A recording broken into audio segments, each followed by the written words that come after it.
With the introduction of Ossus, 2 new tiers of gear have been released for level 70 characters, and players attempting to gain the best gear in the game should set their flight course to the ancient Jedi homeworld. Before you start earning gear, I highly recommend playing through the storylines at your leisure at least once, rather than rushing it to get to the best gear in the game on Ossus. Once you start Ossus, if you have not completed the previous storylines, it will auto-complete them for you, and you will not be able to go back and make your own choices. For the most part, if you choose to auto-complete your stories, Republic characters are assumed to make light side choices, and Imperial characters are assumed to make dark side choices. These are the quests that will be auto-completed. Once you've gotten a chance to play through these storylines and head to Ossus, most players recommend that you not worry about gearing up through the previous tiers of gear or methods, and instead starts right at the item rating 252 threshold, earned mainly through quests on Ossus. Consider any other gear you happen to get along the way a bonus to give you a boost as you work towards 252 and 258. You can actually get a basic set of green bordered 236 gear shortly after you start the Jedi Under Siege Ossus storyline. It's automatically granted as a quest reward and placed in a backpack in your inventory. Before I jump into the rest of this video about how to earn the best gear in the game, I want to let you know that the gearing system is going to be changing dramatically when the expansion launches in September of 2019. We don't know exactly how the new system will work, but I think it's safe to say you'll likely want to earn that new gear over whatever you've earned on Ossus. So if you're watching this video close to September 2019, I definitely do recommend checking out Ossus and doing all the quests at least once. But be aware, if you decide to grind for gear, your work might be undone once the expansion comes out. With that said, let's jump into gearing on Ossus. Currency earned through Ossus quests can be used to buy gear from Ossus vendors. To find the vendors near where you load into Ossus, press Emperor Map and make sure vendors is checked on the left. Then look for the vendor symbol on the map. It will be a cluster of 4 vendors. The 2 key types of currency you'll earn are yellow Masterwork Data Crystals and blue Monumental Datacrystals. You can always check to see how many you have through the currency tab in your inventory. Masterwork Data Crystals can be used to purchase 252 gear from the equipment vendor on Ossus. Once you have a piece of the experimental 252 gear from the vendor, you can combine it and some Masterwork Data Crystals to upgrade the piece to a 258 piece from the Masterwork vendor, which also requires champion to legacy standing with Ossus reputation to wear. Reputation with Ossus is earned through the various Ossus daily and weekly quests, and players working hard on completing their reputation track can get it done in a few weeks on multiple characters. To check your reputation level, you can go to your legacy panel and choose reputation. As you can see, I clearly do not have a high enough reputation for, well, anything.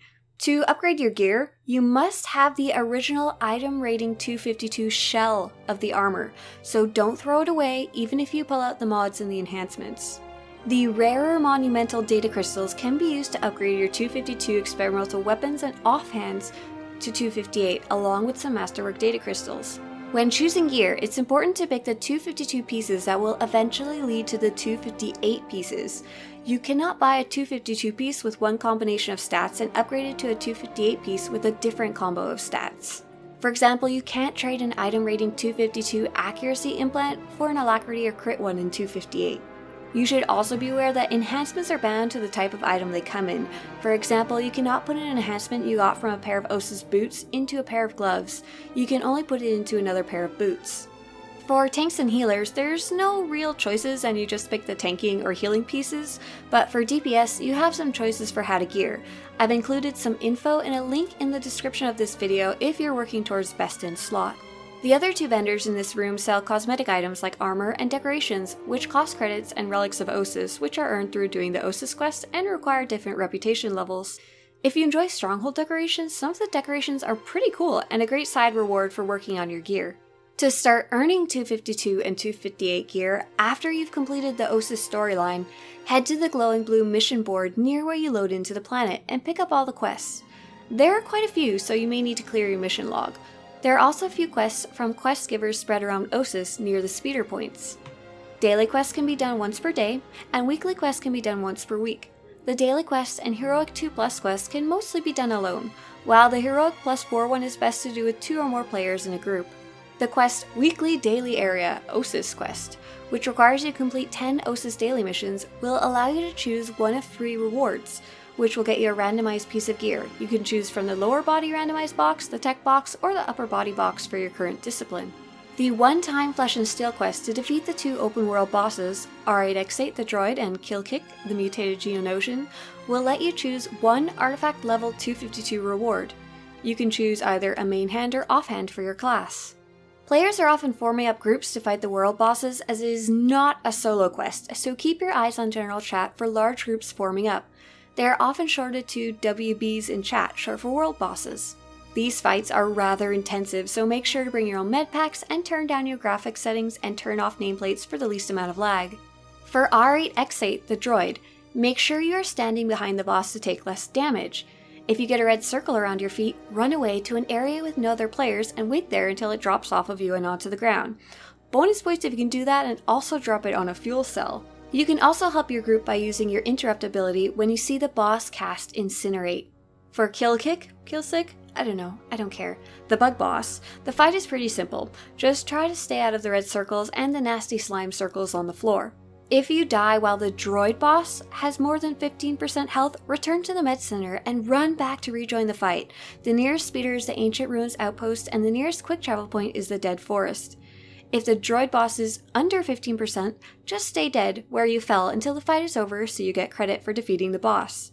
For the bug boss, due to the fight being so fast, it's recommended that you just stay dead where you fell no matter the boss's health percentage. On top of that one-time quest, there is also a weekly Masterwork Data Crystal quest, which has 2 options and grants a Masterwork Data Crystal when completed. You can either defeat the 2 world bosses or earn 50 group ranked arena points. The ranked arena points option is for players who are confident in their PvP abilities and have a 4-person group to go into ranked PvP with.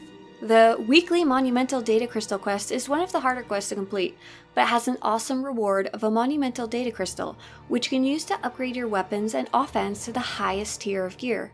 This quest requires you to complete one of 2 things: to defeat the mutated Geonosian Queen on Veteran mode, or to earn 50 solo ranked arena points. Defeating the Queen is a mini operation that should be taken on by players confident in how to use their class and requires a full operation group. It cannot be done alone. Much like the world bosses, players are often forming up in chat, but usually only for the easier story mode version of the Geonosian Queen fight. For more difficult operations, players are more likely to form groups within their guild or friend circle. I've seen suggestions that players facing the Queen in Veteran mode should have an item rating between 242 and 252, so she's no pushover, and groups will want to face her in story mode before jumping into Veteran mode. For the arena points option, unlike the grouped ranked arena quest, solo ranked arena points can be earned by queuing solo in ranked PvP, but players should not jump into ranked PvP until they have gotten a good hold on normal PvP and have a great understanding of their class. There's also a droid on Ossus that will give you a time-limited quest. This quest rotates between different PvE and PvP content and rewards a Masterwork Data Crystal. You're not limited to completing the quest within a week. Instead, if you do not complete the quest within the weekly cycle, you'll not be able to pick up the next week's cycling quest until you drop it. You will not be able to complete 2 of these time-limited quests per week.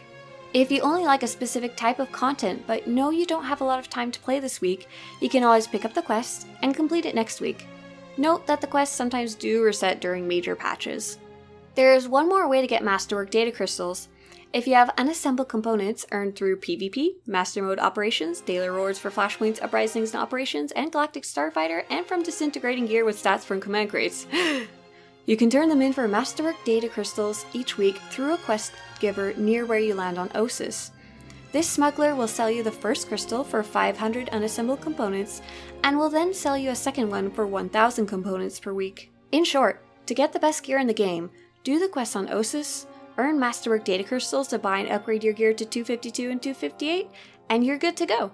If you want to show your support for this series, or to have similar Star Wars The Old Republic videos show up on your YouTube homepage, subscribe to this channel.